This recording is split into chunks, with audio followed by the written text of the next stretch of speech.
What's up, everybody? We are live at the Red Rock Casino.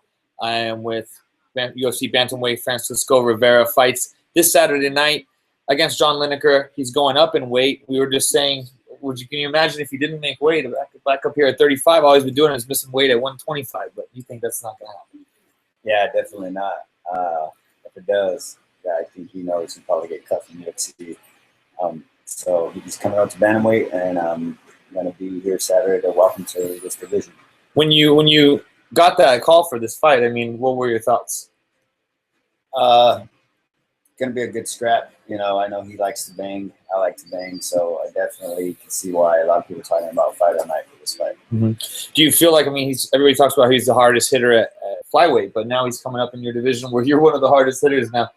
You know, what are your thoughts? Can he get in there? Can he trade punches with you? We'll see. You know, he's a lot smaller, so you know I do have the reach and length advantage. So I'm definitely going to use that to my advantage to make him swing and miss, and you know, counter his punches, and we'll see if he can take one of my shots. Yeah, I mean, it's safe to say you don't think this fight will really hit the mat a whole lot unless it's from a punch. Yeah, I definitely don't think so. You know, even if I drop him, I think he'll still get up and keep banging, or you know, if he drops me, I'm still going to get up and try to keep banging. So definitely, but you know, who's to say what's going to happen? You never know. If I see his neck right there, I might grab it and just choke him out real quick, but we'll see.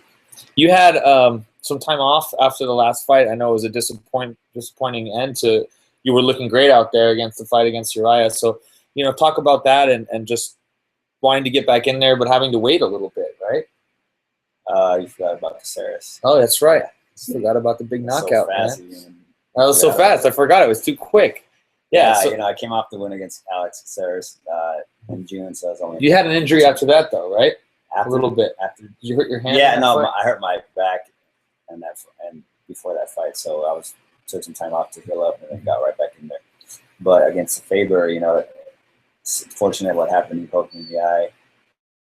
You know, it is what it is. Can't do nothing about it.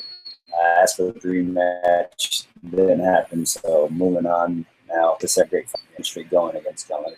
Was that the plan? I mean, talk about that fight and getting that knockout. Was that? I know you guys even mentioned to me that that's something you guys specifically worked on was checking the jab, right? Yeah, definitely. You know, he throws a lot of lazy punches and you know keeps his hands low and his chin high. And against somebody like me, definitely studied that, capitalized on it, and came out and did what he did. Nice to get a left hook kind of do the damage. That's usually your right. Yeah. You know, I always daisy with my left hook, but I finish him off with the right. And this time I dropped him with my left.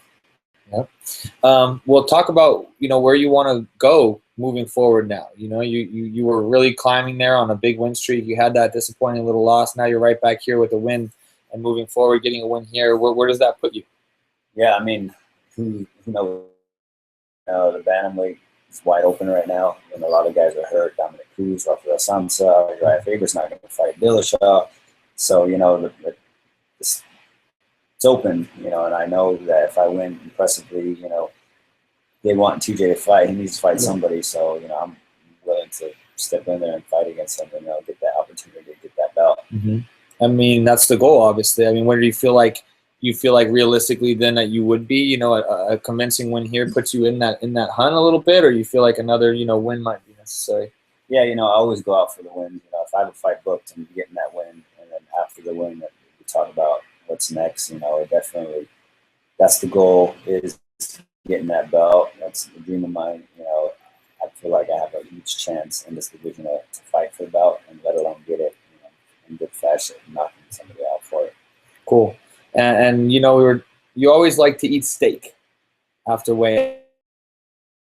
Now talk about that and when that came up. You know, I cut out meat in my diet pretty much for the most part, you know, training camp.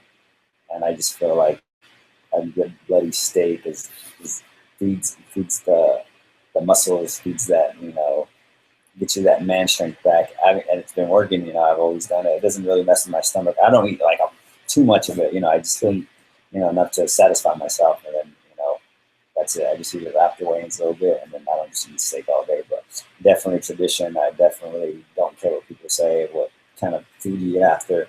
If I want it, I'm going to eat it. It's not going to do anything to my performance. If anything, it's going to help. Nice. And the weight, you seem like you're, what, 11, 12 pounds out right now. You know, you don't obviously start to cut really till tomorrow, but feeling good? Yeah, feeling good. Weight's good. You know, cutting weight sucks for any fighter.